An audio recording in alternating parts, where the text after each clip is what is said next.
Hello viewers, Siragadikka ஆசை today episode. Rohini வந்து தன் பையன் கிறிஷுக்காக வந்து கோட் ஷூட்டெல்லாம் எடுத்துகிட்டு போகிறாங்க. கிறிஷ் பார்த்தா அது ரொம்பவே சந்தோஷப்படுறாங்க.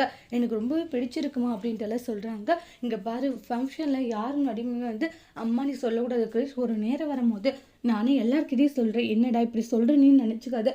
இல்லைம்மா, நான் அப்படியெல்லாம் எதுவும் நினச்சிக்கல, நீங்கள் சொன்ன மாதிரி நான் செய்கிறேன்றாங்க. ரொம்ப தேங்க்ஸ் கிறிஷ்ன்றாங்க. இன்னைக்கு இந்த உண்மையை சொல்ல போகிறேன், சொல்லிட்டேன்னு இந்த பிரச்சனையே இல்லை தானேன்னுவாங்க. அம்மா எப்போ நேரம் வருதோ நான் அப்போ சொல்லிக்கிறேம்மா, நீ வேற என்னை ஒரு பக்கம் டென்ஷன் படுத்தாது. இல்லடி, நான் எல்லாம் நல்லதுக்காக தானே. என்னம்மா நல்லதுக்காக? நான் எப்போ சொல்கிறோமோ அப்படி சொல்லிக்கிற விடுங்கம்மா அப்படின்னு சொல்லிடுறாங்க. சரிடி, அதுக்கப்புறம் நான் என்ன சொல்கிறது உன் இஷ்டம் அப்படின்னுறாங்க. அதுக்கப்புறமா இந்த இடத்துல வந்து ரோகிணி வந்து பர்த்டே செலிப்ரேஷனுக்காக எல்லா டெக்கரேஷனும் பண்ணியிருக்காங்க. பாட்டி என்ன கேக்கு, அதெல்லாம் உமாவை தான் கேட்கணுன்னுவாங்க. அதுக்கப்புறமா இது மாதிரி ஐஸ் கேக்கு அப்படின்ட்டு எல்லாம் சொல்கிறாங்க. அதுக்கப்புறமா கேக்கு எல்லாமே எடுத்துகிட்டு வந்து வைக்கிறாங்க. எல்லா ரிலேஷனுமே கூப்பிட்றாங்க. கல்யாணி ரொம்பவே சூப்பராக பிறந்த நாளை கொண்டாடுற போல் ஆமாம் அப்படின்வாங்க.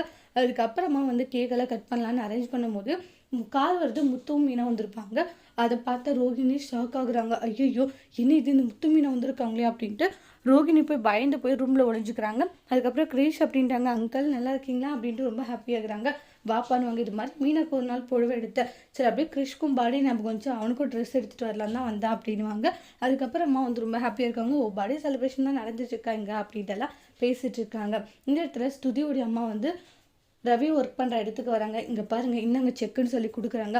பணம்லாம் யோசிக்காதீங்க, ஃபஸ்ட்டு குழந்தைய பற்றி யோசிங்க அப்படின்ட்டுலாம் சொல்கிறாங்க. இதை கேட்ட உடனே ரவி எதுவாக இருந்தாலும் அப்புறம் பேசிக்கலான்னு அவங்க அமுச்சு வச்சுறாங்க. அமுச்சு வச்சுட்டு ஸ்ருதி கால் பண்ணி இடத்துக்கு வர சொல்கிறாங்க. என்னாச்சுன்னு உடனே உன் அம்மா என்னகிட்ட பணம் இல்லைன்னு இப்படி பண்ணிட்டு இருக்காங்க, என்னாச்சுன்னு கேட்கும் போது நடந்த விஷயத்த சொல்கிறாங்க. ஏதோ பணம் இல்லாத போது ரெஸ்டாரண்ட்டில் வந்து இந்தாங்க செக்குன்னு சொல்லி கொடுக்குறாங்க, பணம் இருக்குதுன்னு காமிச்சிக்கிறாங்களா, பணம் பிரிக்கல, குழந்தைய பெற்றுக்கோங்கன்னு சொல்கிறாங்க. என்ன நினச்சிட்டு இருக்க நீயும் அம்மாவுன்றாங்க. அப்படியே மம்மி என்ன தப்பு பண்ணிட்டாங்க சொல்லு அப்படின்ட்டு பயங்கரமாக ஆர்கியூமெண்ட் பண்ணுறாங்க. ஸ்ருதி நீ வேற என்ன ஒரு பக்கம் டென்ஷன் படுத்தாதுன்னு சொல்லி ஸ்ருதி கிட்ட சண்டை போட்டுட்டு போகிறாங்க. அதுக்கப்புறமா அம்மா நம்ம பர்த்டே செலிப்ரேஷன் பண்ணலாமான்றாங்க. அம்மா எங்க கிறிஷோடைய அத்தை கல்யாணி அப்படின்னு கேட்குறாங்க. உடனே எல்லாம் ஷாக் ஆகுறாங்க. கிறிஷ் அங்கேயே பார்த்துட்டு இருக்காங்க. கிறிஷ் என்னாச்சுன்றாங்க. அம்மா உங்ககிட்ட கொஞ்சம் பேசணும்னு முத்து வந்து வெளியே கூட்டிகிட்டு போகிறாங்க. என்னப்பா தம்பின்றாங்க. ரோஹிணி எல்லாம் ஒட்டிக்கிட்டு இருப்பாங்க.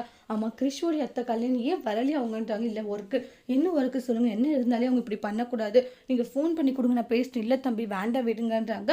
நம்ம பர்த்டே கொண்டாடலாம். இல்லை அவங்களுக்கு நீங்கள் ஃபோன் பண்ணுங்கள், என்ன இருந்தாலே வந்து இப்படி பண்ணக்கூடாது, ஒரு அண்ணன் பையனை எப்படி பார்த்துக்கணுமோ அப்படி பார்த்துக்கணும், அதை விட்டுட்டு இப்படி வரேன்னு சொல்லி ஏமாத்திட்டு இருக்காங்கல்லன்றாங்க.